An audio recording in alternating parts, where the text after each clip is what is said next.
Hey everyone, I'm Casey and this is Will. We're coming to you live from our car. We're on a road trip today to... Will, how did you scream like that? Doesn't matter. I'm worried about how I'm gonna pay for this. I'm gonna have to take the bus. Or you could Uber. Isn't that more expensive? Well, let's find out today in today's episode of... Educashional. Educashional. A podcast for college students by college students about the basics of finance and how to survive in a world where money controls our lives. We're Will and Casey, and we'll be discussing the costs you will need to cover while worrying about getting to and from Pasadena City College. What we're talking about today specifically are the expectations and costs of transportation, both public and personal. This applies to us directly as community college students because traveling is an essential part of our education. We wanted to know more about this topic personally because the cost of having a car in today's times are increasing, and knowing ways to cut corners would be financially beneficial to both of us. Specifically, what we want to discuss is the cost of automobile maintenance, buying or leasing a car, and alternate means of transportation. To find out more about this topic, we interviewed an expert on economics as well as talked to a variety of PCC students with experience in public transportation, Uber and Lyft, and personal transportation. Our objective here today is to help PCC students have all the necessary information that they need in order to get to school as inexpensively as possible. So let's get right into it.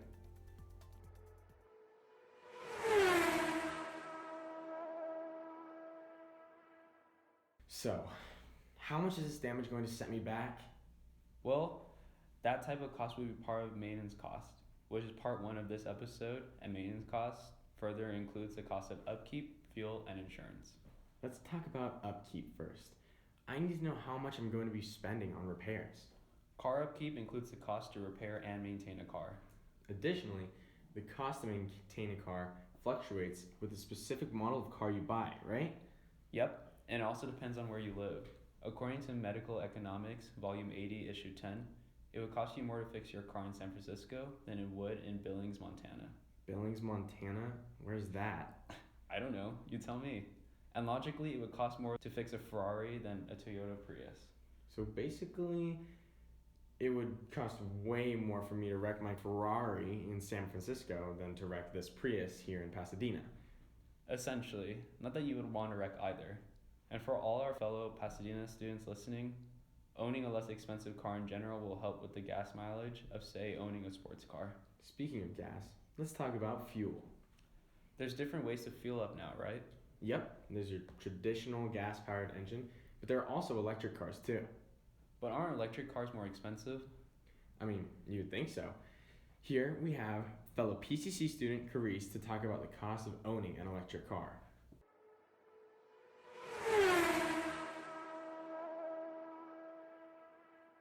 So we're here with Carice again, a fellow PCC student, and we're going to be talking to her about what it's like to own an electric vehicle. So Carice, what are some of the good things that come out of owning an electric car? Well, the main thing that's a benefit is that it's cheaper. Like gas is much higher. Like gas prices are much higher than just charging your car at home. Even though it does raise the electricity bill, it is a lot cheaper. The downsides would probably be that there's limited miles, so you would have to like charge overnight and stuff like that. And in terms of like car maintenance or having your car break down, do you worry at all that you won't be able to get your car fixed right away because it's an electric vehicle? No, most places do service like electric cars. Okay, so like having your car break down is not a worry at all? No. Okay. I feel like it's pretty reliable. So your only main worry is just the mileage. Yeah. You won't drive very far. Yeah, exactly. If you don't mind, can you state your car model? It's a Volkswagen e-Golf. Okay. I'm not sure what year. And like what range do you get on it? Mine is supposed to go to 80, but sometimes it says 120 for some reason. But I know the newer model goes to 150. Okay, so Carice, do you know how much it costs to charge your car? I'm not exactly sure, but I do charge my car at PCC sometimes, and on my app it says for 56 minutes, so like about an hour, I get 10 miles and it's 94 cents. But they also change like their prices throughout the day. So like at 6 p.m. they charge $2 instead of $1. And I know there's also free charging stations around too that we used to use. All right. And finally, Carice, would you say an electric car, the cost of an electric car is worth it over just buying a regular car, being that they are more expensive? Yeah, I think it's definitely worth it. Yeah. Okay. I like my car. Wow, thanks, Carice. I didn't know that typically the electricity will cost less while the car itself costs more. As well as these two main costs, gas and maintenance, insurance is another cost to cover when you're thinking about purchasing a vehicle. Because electric cars cost more, the insurance is also higher, right? Yep. According to PR Newswire, cheap teen car insurance, smart ways to save money, the value and the type of car driven will influence the coverage costs. It is recommended to let the teen drive a safe, medium-sized car. Because the majority of students here at PCC are young drivers, the type of car they have will affect the cost of insurance. Therefore, Will, you owning your Prius means you haven't been paying as much in insurance as the guy with the Ferrari. So if you're going to buy another car, buy smart and not what will kill you in gas mileage and insurance payments. Hey, I just heard from my insurance. The Prius got totaled. I'm gonna have to get a new car. Do I buy new or do I buy used? Well, that's a great question. Are you getting another Prius? Yeah, it makes gas a lot cheaper.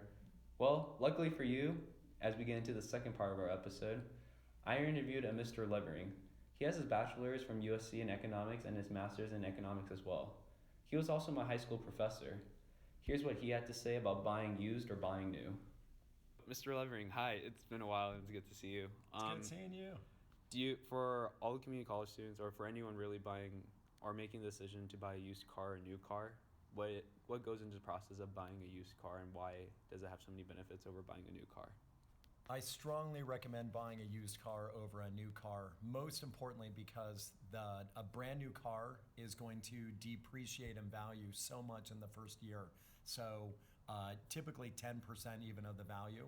And so if you buy new, A, the car is more expensive. So B, your monthly insurance is more expensive.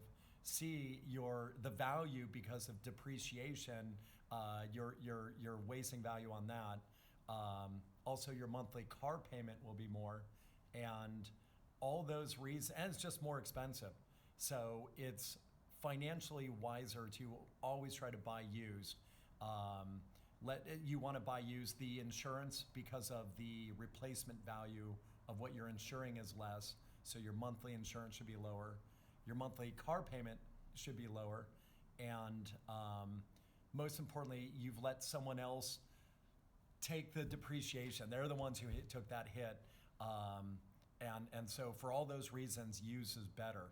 But the risk is obviously you don't know what the car has been through. Right. So it's wise to look into Carfax.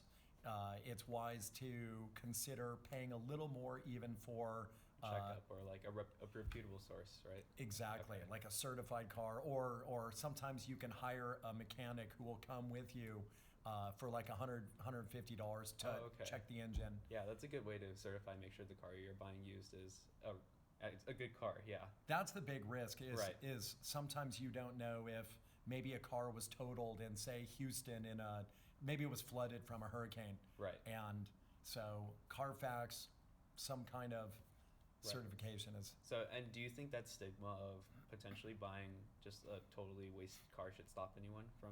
Absolutely not. It's so unfortunate that so many people have a stigma of buying used, but that's really what's affordable. You have to look at if I have to have a nice car or newer car, what am I willing to give up for that? Right. And you're giving up a lot. You're going to pay extra monthly. You're going to give up on a social life and dinner. So you have to weigh those other costs of what you're giving up. And do you think there are any real situations that can take place that buying new would be better than buying used? No, but people do anyway because of the certainty. It's new. Right. You have the warranty. It's easier if you get a lemon, if it's a brand new car, it's easier to pressure them to swap it out. Right. But with a certified used car, realistically, there's really no situation that okay. You should. And the amount you're saving by paying less for the used car than new, and your monthly payment should be lower. Right. And the insurance is lower, if something goes wrong, the savings you made up on the difference for perhaps an extra repair job you would Yeah. still come out ahead. All right, thank you so much. Sure. Wow. I didn't know there were so many great things when it came to buying a used car. There sure is. And for the majority of the PCC students listening, buying used will be more affordable. This also brings in the option for leasing if we're talking about cost. According to Medical Economics, Volume 80, Issue 14, author Yvonne Chillik-Wallenberg writes that the cost difference between buying or leasing a mid-sized sedan is negligible if both are done over 4 years. However, he did note that for leasing, you must stay within the mileage limit, and he did not take into account purchasing a used car. Exactly. So for the most of the community college students listening, purchasing or financing a used car will be the most affordable option if one is trying to own a car. What happens if you can't afford a car at all? That leads us into our third and final topic, alternate means of transportation. Oh, right. This includes the bus, the train, Ubering, and Lyft, and even the taxi, right? Yep, it's possible to get where you need to go without even owning a car. Definitely. See, we talked to a few people around campus to find out more specifically why they choose any of these alternative means over a personal vehicle. Here, we have our classmate Zoe, who's a major advocate for taking the bus. All right, so Zoe, we have a couple of questions. We really want to dig into what are the reasons behind you using only public transportation to get to and from school? A car would be really expensive right now, and that's just not something that at this point and up until this point I've been able to afford. So how do you get to school? I take the bus. I take multiple buses, transfer. I have a tap card, so that's like a reloadable card that you tap when you get onto the bus, and it pays the fare. That's how I get to PCC, this campus. All right, sweet. How much does that tap card cost?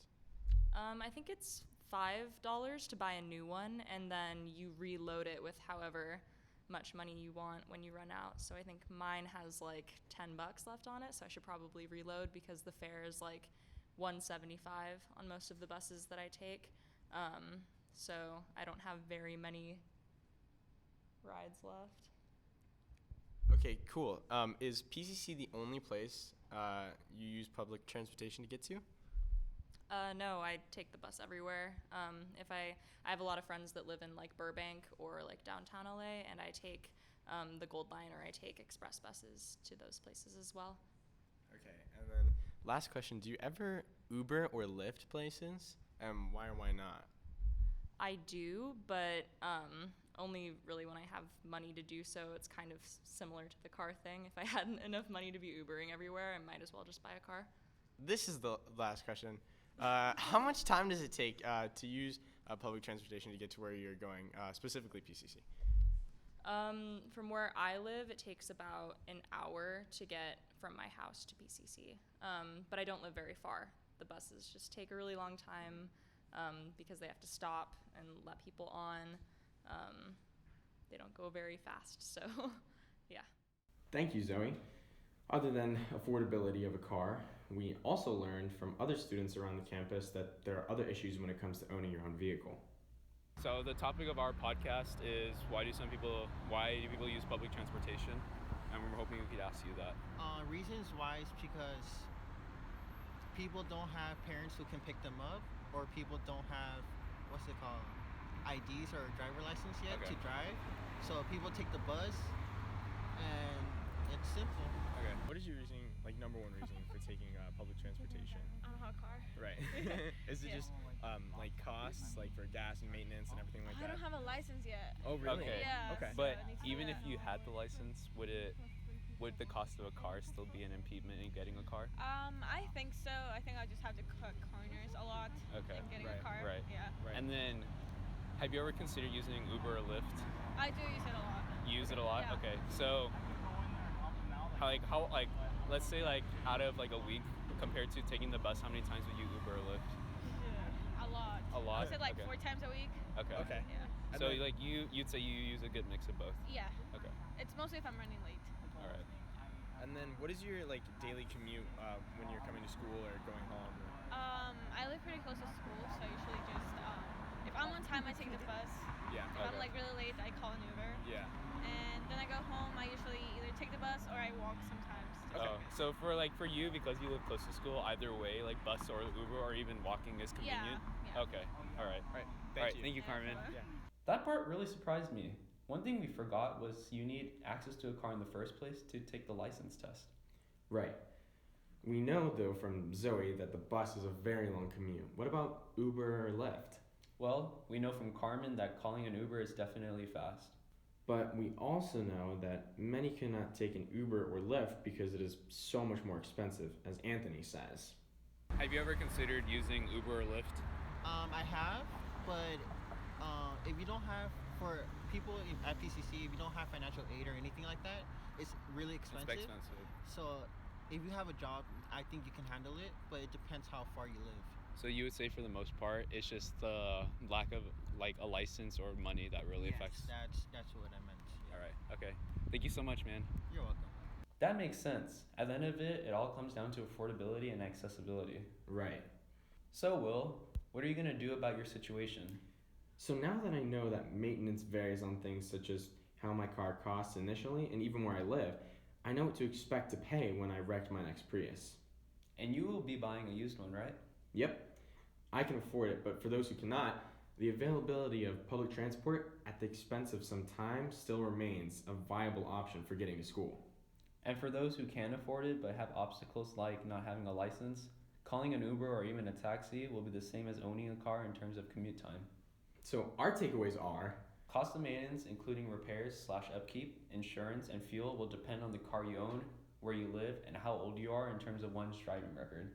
For Pasadena City College students, buying used will be the most affordable option should owning a car be the way to go.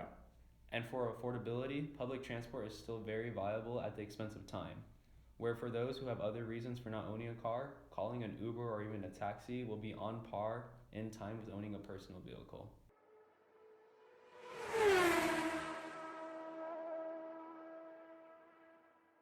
Alright guys, thank you for turning into this episode of Educashional, a podcast for college students by college students about the basics of finance in a world where money controls our lives. We're wrapping this up from Will's newly purchased Prius. We're Will and Casey, and we'll see you guys on the open road.